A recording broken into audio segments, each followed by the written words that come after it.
আল্লাহ রাব্বুল আলামিন বলেন فإذا قضيتم الصلاة فاذكروا الله قياما وقعودا وعلى جنوبكم فإذا اطمأننتم فأقيموا الصلاة إن الصلاة كانت على المؤمنين كتابا موقوتا আল্লাহ পাক রব্বুল আলামিন বলেন যখন তোমরা সালাত পূর্ণ করবে নামাজ পড়বে তখন দাঁড়ানো বসা অবস্থা আল্লাহ পাক রব্বুল আলামিনকে স্মরণ করবে আর যখন নিশ্চিত হবে তখন তোমরা সালাত আদায় করবে ইন্নাস সালাতা কানাত আলাল মুমিনিনা কিতাবান মাওকুতা নিশ্চয় নির্দিষ্ট সময়ে মুসলমানদের উপর নামাজ ফরজ করা হয়েছে নামাজ তার ঠিক টাইম মতো আদায় করতে হবে জোহরের নামাজ আসরের সময় আদায় করলে হবে না আসরের নামাজ মাগরিবের সময় আদায় করলে হবে না মাগরিবের নামাজ এশার সময় আদায় করলে হবে না ঠিক টাইম মতো নামাজ আদায় করতে হবে এটা এই নির্দিষ্ট টাইমটাকে দিয়েছে আমার আপনার রব আল্লাহ পাক রব্বুল আলামিন নির্দিষ্ট করে দিয়েছে নামাজ একমাত্র আল্লাহর সাথে ঐক্যবদ্ধ হবে একমাত্র উপায় নামাজ যে ইবাদতটা হাদিসে মধ্যে বলা হয়েছে তোমরা এমনভাবে ইবাদত করো এমনভাবে ইবাদত করো যেন তুমি আল্লাহ পাক রব্বুল আলামিনকে নিজ চোখে দেখতেছো এমন মনোভাব নিয়ে তোমরা নামাজ পড়ো ইবাদত করো যেন তোমাদের সামনে পরওয়ারদিগার রব্বুল আলামিন দণ্ডায়মান আছেন তুমি যদি তোমার চোখ দ্বারা আল্লাহকে দেখো না তোমার মনের ভিতরে একথা রাখতে হবে আল্লাহ পাক রব্বুল আলামিন তোমাকে নিজ চোখে দেখতেছে আল্লাহ পাক রব্বুল আলামিন বলেন قد أفلح المؤمنون الذين هم في صلاتهم خاشعون الذين هم في صلاتهم خاشعون তোমরা নামাজ পড়ো একাগ্রতার সাথে খুশুর সাথে তোমরা নামাজ পড়ো অহংকার ভাব নিয়ে তোমরা নামাজ পড়ো না একবারে হযরত আলী রাদিয়াল্লাহু তাআলা আনহু যখন মসজিদের মধ্যে আযান হতো তখন তিনি কাঁদতে শুরু করতেন ঘরে এবং ভয়ে কেন কাঁদতেন আমি এখন এমন এক সম্রাটের কাছে গিয়ে উপস্থিত হব দুনিয়ার কোন সম্রাট না দুনিয়ার কোন বাদশা না দুনিয়ার কোন নেতা না এমন নেতা যে নেতা কুল কায়নাতকে সৃষ্টি করেছেন মহান আল্লাহ পাক রব্বুল আলামিনের কাছে দণ্ডায়মান হতে হবে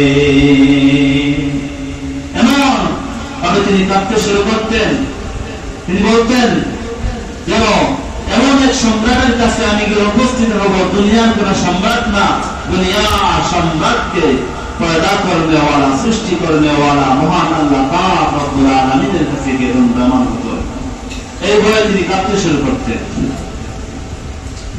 হযরত আব্দুল্লাহ ইবনে মাসউদ রাদিয়াল্লাহু তাআলা আনহু বিশ্বনবী রাহমাতুল লিল আলামিন জনাব মুহাম্মদুর রাসূলুল্লাহ সাল্লাল্লাহু আলাইহি ওয়াসাল্লামকে জিজ্ঞাসা করলেন হে আল্লাহর রাসূল সবচেয়ে প্রিয় আমল কোনটি সবচেয়ে প্রিয় আমল কোনটি আল্লাহর রাসূল জবাব দিলেন সময় মতো নামাজ আদায় করা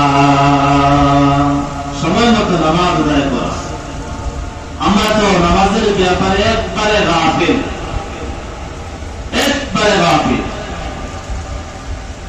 নামাজ যে ফরজ এটা আমরা বুঝি না নামাজ পরিত্যাগ করলে কি পরিমাণ শাস্তি সবাই আমরা জানি জাহান্নামের মধ্যে আসক বা জাহান্নামের মধ্যে যত হবে আমরা সবাই জানি এরপর আমরা নামাজ পড়ি না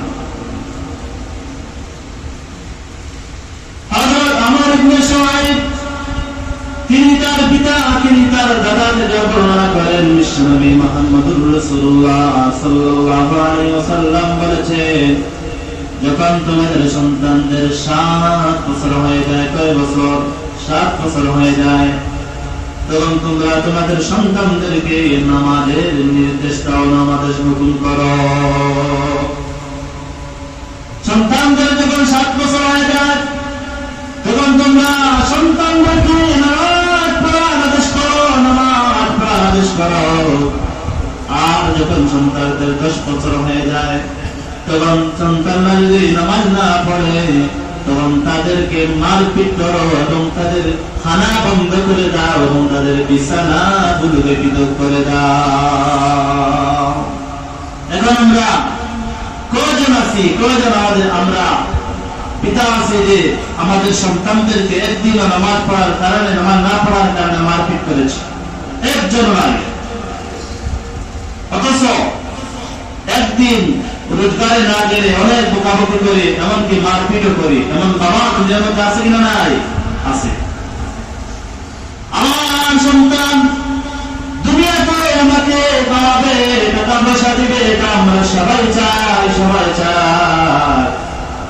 কাল কিয়ামতের ময়দানে আল্লাহ পাক রব্বুল আলামিনের কাছে মামলা আদায় করবে, আমার বাবা আমার মা নামাজের মাসআলা গুলো শিখায় নাই, সূরাটা ঠিক করে নাই, আমাকে কোনো কিছু দিনের কোনো কিছু শিক্ষা দেয় না, এজন্য আমি নামাজ পড়তে পারি নাই, নামাজের কথা বলে নাই। আল্লাহ পাক রব্বুল আলামিন আগে মাতা পিতাকে উড়ে পিঠের মধ্যে উড়ে তারপর সন্তান জাহান্নামে যাবে, সাথে মাতা পিতাও জাহান্নামে যেতে হবে। সুতরাং এই অভিশাপ থেকে আমরা সবাই বাঁচতে হবে কিনা? বাঁচতে হবে না। কোরআনের আয়াত আল্লাহ পাক বলতেছেন ওই সন্তান কিয়ামতের ময়দানে মা বাবার বিরুদ্ধে মামলা দায়ের করবে, আমার মা বাবা আমাকে দ্বীন শিক্ষা শিক্ষিত করে নাই, নামাজের মাসআলা শিখায় নাই, উস্তাদদেরকে শিখান, উস্তাদদেরকে এখানে প্রশ্ন করা হবে না।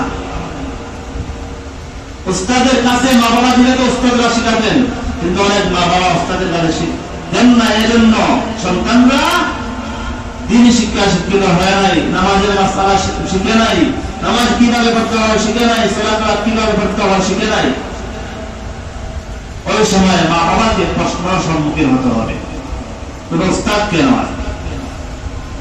সুতরাং আমরা দুনিয়ার মধ্যে একটা সন্তান যদি স্কুলে পড়ে, ভার্সিটিতে পড়ে, ওই সন্তান ভালোভাবে রেজাল্ট করুক, ভালো চাকরি পা, এটা সবাই, সব ছেলে মেয়ের গার্জেনরা চাইরা চায় না, চায়। কিন্তু আমার সন্তান নামাজ যে পড়তেছে না, আল্লাহর হুকুমের বিপরীত চলতেছে, এই কারণে আমার সন্তান যে জাহান্নামে যাবে, এদিকে আমাদের কোনো লক্ষ্য নাই। কাল কিয়ামতের ময়দানে আল্লাহ পাক রব্বুল আলামিন মুসলমানদের সবচেয়ে সর্বপ্রথম যে আমলের হিসাব নেবেন, সেই আমলের হিসাব, সেই আমলটা হলো নামাজ। আউয়ালু মা ইউহাসাবু বিহিল আবদু ইয়াওমাল কিয়ামাতিস সালাহ। কিয়ামতের ময়দানে আল্লাহ পাক রব্বুল আলামিন সর্বপ্রথম নামাজের হিসাব নেবে। নামাজ কত বড় ইবাদত! আল্লাহ পাক রব্বুল আলামিন তার দুষ্টকে উদ্দেশ্য করে বলেন, وَأَمُرْ أَهْلَكَ بِالصَّلَاةِ وَاصْطَبِرْ عَلَيْهَا لَا نَسْأَلُكَ رِزْقًا نَحْنُ نَرْزُقُكَ وَالْعَاقِبَةُ لِلتَّقْوَى। আপনি আপনার পরিবার পরিজনদেরকে, পরিবারের সবাইকে আমাদের নির্দেশ দিন। আমি আপনার কাছে রিজিক চাই না, আমি আপনার কাছে টাকা পয়সা চাই না, বরং আমি আপনাকে রিজিক দেই। ওয়াল আকিবাতু লিত্তাকওয়া, আল্লাহকে যে যারা, ওয়াল আকিবাতু লিত্তাকওয়া, আল্লাহকে যে যারা, তার পরিণাম হলো শুভ। কাছে আল্লাহ পাক রব্বুল আলামিন তার হাবিবকে উদ্দেশ্য করে বলেন, হে নবী, আপনি নামাজ পড়ুন, আপনার পরিবার পরিজনদেরকে নামাজের আদেশ করুন, নির্দেশ দিন। আমি আপনার কাছে রিজিক চাই না, বরং রিজিক আমি আল্লাহ পাক রব্বুল আলামিন তোমাকে দান করি। এদিকে বোঝা গেল নামাজের গুরুত্ব বেশি না কম? অনেক বেশি, অনেক বেশি। আমরা যে নামাজ পড়ি না, মসজিদের মধ্যে মুসল্লি কম, এইভাবে থাকতে থাকতে আমরা একটা অভ্যাস হয়ে গেছে। অথচ নামাজ আমরা যেদিন বালিগ হয়েছি, আমরা যেদিন প্রাপ্তবয়স্ক হয়েছি, ওই দিন থেকে আপনার আমার উপর নামাজ ফরজ হয়ে গেছে। ওই দিন থেকে আপনি আমি বেপরদা নারীর দিকে তাকানো হারাম বলে মান করে রে। সুবহানাল্লাহ। হযরত আবু হুরায়রা রাদিয়াল্লাহু তাআলা বর্ণিত সাহাবায়ে কেরামদের বিশ্বনবী মুহাম্মদুর রাসূলুল্লাহ সাল্লাল্লাহু আলাইহি ওয়াসাল্লাম জিজ্ঞাসা করলেন, ও আমার সাহাবায়ে কেরাম, কারো ঘরের সামনে যদি একটা নামাজ থাকে, একটা পুকুরের থেকে অথবা খাল থাকে, একটা নদী থাকে, কোন মানুষ যদি অথবা ঘরের মধ্যে কোন মানুষ যদি দৈনিক 5 বার গোসল করে, 5 বার যদি দৈনিক কোন মানুষ কোন ব্যক্তি গোসল করে, তাহলে কি তার শরীরের মধ্যে কোন ময়লা থাকবে? সাহাবায়ে কেরাম বললেন, ইয়া রাসূলুল্লাহ, হাবিবাল্লাহ, অবশ্যই কোন ময়লা থাকবে না। বিশ্বনবী বলেন, 5 ওয়াক্ত নামাজের দৃষ্টান্ত এমনই, কোন মানুষ যদি 5 ওয়াক্ত নামাজ জামাতের সাথে আদায় করে, আল্লাহ পাক রব্বুল আলামিন তার যাবতীয় গুনাহের কাজ থেকে বিরত রাখেন। সুবহানাল্লাহ। তবে নামাজ পড়ার মাধ্যমে সগীরা গুনাহগুলো মাফ হয়, কবিরা না। কবিরা গুনাহের জন্য তওবা করতে হবে। এজন্য হাদিসে বলা হয়েছে, প্রত্যেক নামাজের পর আল্লাহ পাক রব্বুল আলামিনের কাছে ইস্তিগফার করতে হবে।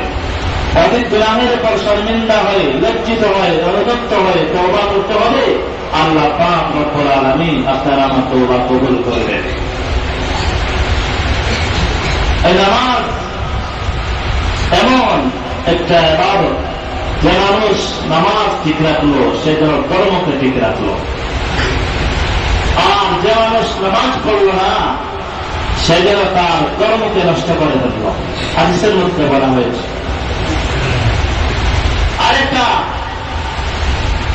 আরেক জায়গায় হাদিসের মধ্যে বলা হয়েছে, বাইনা বচনে ও বাইনা শিরকে ওয়াল কুফরি তারকাস সালাত। মানুষের মধ্যে এবং কুফর শিরকের মধ্যে পার্থক্যকারী হলো একমাত্র নামাজ ত্যাগ করা।